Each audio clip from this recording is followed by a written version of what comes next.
नमस्कार दोस्तों, आज हम आपकी मुलाकात एक ऐसे खोजी पत्रकार से कराने जा रहे हैं जो कि राजनीति में कदम रखने जा रहे हैं, और वो भी बहुत बड़ा कदम।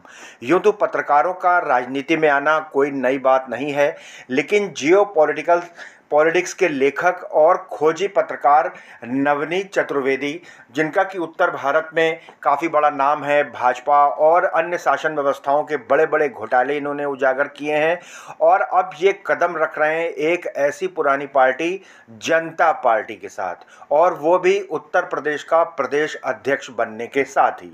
दोस्तों, एक कल बड़ी प्रेस कॉन्फ्रेंस होगी राजधानी लखनऊ में, जिसमें इसका अनाउंसमेंट किया जाएगा। पार्टी के जो राष्ट्रीय अध्यक्ष हैं वो नवनीत चतुर्वेदी जी को प्रदेश अध्यक्ष घोषित करेंगे, लेकिन उससे पहले राजधानी पहुंचने पर नेशनल वॉच ने एक इनका एक्सक्लूसिव इंटरव्यू बनाया कि किस तरीके से इतनी खोजी पत्रकारिता करने के बाद नवनीत चतुर्वेदी जी अब एक इतनी पुरानी और बड़ी पार्टी की कमान संभालने जा रहे हैं, वो भी इतने बड़े सूबे की। तो आइए बात करते हैं नवनीत चतुर्वेदी जी से।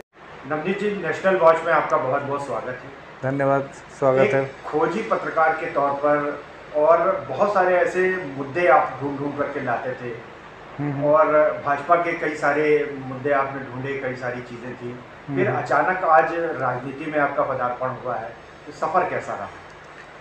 देखिए, मेरे सफ़र को मैं समझता हूँ, शायद आपने देखा है 2-3 मेरी प्रीवियस प्रेस कॉन्फ्रेंस में शायद आप भी थे, मेरे उन मुद्दों को आपने भी कवर भी किया है, और आपके चैनल पे मैं पहले भी आता रहा हूँ मैं। तो पहले जो हमारा जो मुद्दा था वो इन्वेस्टिगेटिव जर्नलिज्म से रिलेटेड था। कई सारी चीज़ें मैं बाहर लेके आया था। मेरे को याद है, तो यूपी प्रदेश बीजेपी का पार्टी फंड का मामला था, प्रशांत किशोर को लेके मामला था। कुछ एक चीज़ें मैंने यहाँ पे लखनऊ में की हैं। और खोजी पत्रकारिता का देखिए राजनीति से बहुत ही सीधा संबंध है। एक तो नॉर्मल पत्रकारिता है जो आज के ज़माने में, स्पेशली पिछले 7 सालों से, वो केवल सत्ता पक्ष की पीआर बन के रह गई है। पत्रकारिता तो रही नहीं है। पत्रकारिता वो होती है कि जब आप एकदम कुछ तीखे बातें की जाए, कुछ तीखे सवाल किए जाएं, कुछ असहज करने वाली कुछ रिपोर्ट सामने आए, तो वो जो भूमिका है मेन स्ट्रीम मीडिया तो कर नहीं रहा। दूसरा जो सोशल मीडिया है, वेब पोर्टल्स हैं, यूट्यूब चैनल्स हैं, वो ये अपनी भूमिका कुछ हद तक निभा रहे हैं। तो ऐसे में जनता के मुद्दों को उठाने के लिए उस समय जो मुझे मेरी भूमिका नज़र आई थी, उस भूमिका को निभाया। अब लगता है कि यदि व्यवस्था परिवर्तन आपको करना है, आपको सिस्टम के अंदर यदि कुछ बदलाव लाने हैं, तो आपको सिस्टम का हिस्सा होना पड़ेगा। तो व्यवस्था परिवर्तन के लिए और सिस्टम का हिस्सा बनने के लिए राजनीति में प्रवेश किया गया है, ताकि जनता की जो डिमांड है, मांग है, उनको सही प्लेटफॉर्म पे उठाया जा सके। तो नवनीत जी, अब किस पार्टी के साथ में काम शुरू करेंगे? जिस पार्टी से मैं जुड़ा हूं वो मेरे लिए एक बड़ा ही गौरव का विषय है, जनता पार्टी।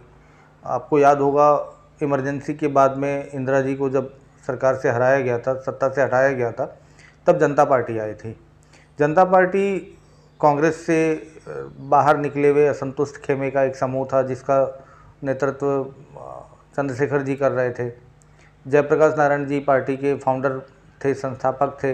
चंद्रशेखर जी इसके फर्स्ट राष्ट्रीय अध्यक्ष थे। इसी पार्टी में कम्युनिस्ट लोग भी जुड़े, जनसंघ के लोग भी जुड़े। फिर मिलजुल करके एक मोर्चा बनाया गया जिसका नाम रखा गया जनता पार्टी। अफसोस की बात ये थी कि थोड़े से हर आदमी के अंदर राजनीतिक महत्वाकांक्षाएं होती हैं, जनता पार्टी के नेताओं में भी थी। तो उस महत्वाकांक्षा के चलते जनता पार्टी की जो सरकार है वो ज़्यादा समय चल नहीं पाई। लेकिन उस समय देश के विपक्ष में ऐसा कोई नेता नहीं था, छोटा या बड़ा, जो जनता पार्टी का हिस्सा ना रहा हो। आज भी यदि आप मौजूदा राजनीति में देखें तो भाजपा के आप नेता देख लीजिए, चाहे समाजवादी पार्टी के देख लीजिए, चाहे कांग्रेस में देख लीजिए, आपका आरजेडी देख लीजिए, कई सारे क्षेत्रीय दलों में, राष्ट्रीय दलों में जो आज जो आपको नेता नज़र आ रहे हैं, ये सब कभी न कभी जनता पार्टी का हिस्सा रहे हुए हैं।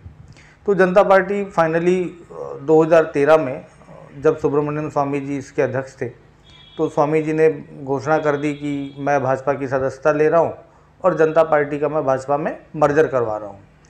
तो उसके अंदर टेक्निकल फॉल्ट ये था कि वो जो घोषणा जो थी वो सुब्रमण्यम स्वामी साहब की उनकी निजी घोषणा थी। उन्होंने जनता पार्टी की राष्ट्रीय कार्यकारिणी से ऐसी कोई परमिशन नहीं ली थी। तो उनकी इस घोषणा का जनता पार्टी के अदर मेंबर्स ने विरोध किया, मामला लिटिगेशन में गया, चुनाव आयोग में गया। और हमारे जो वर्तमान राष्ट्रीय अध्यक्ष हैं जयप्रकाश बंधु जी, उन्होंने करीब 6 साल तक इस लड़ाई को चुनाव आयोग में लड़ा और फाइनली फिर चुनाव आयोग ने सुब्रमण्यम स्वामी की इस घोषणा को नल एंड वॉइड किया कि नहीं, जनता पार्टी का भाजपा में मर्जर नहीं हो सकता। उसकी एक सबसे बड़ी वजह ये बताई कि भाजपा का जन्म हुआ है वो जनता पार्टी से हुआ है, तो इस वजह से जनता पार्टी भाजपा में मर्ज नहीं हो सकती है। तो 2019 से फिर जनता पार्टी का अपना एक अलग स्वतंत्र वजूद है। हमारा निशान हलदर किसान। तो जनता पार्टी ने फिर अभी रिसेंटली बंगाल और बिहार के असेंबली इलेक्शंस के अंदर पार्टिसिपेट किया, लेकिन अब जो है हम पूरी ताकत के साथ में उत्तर प्रदेश की इन 403 असेंबलीज के अंदर उतरने जा रहे हैं।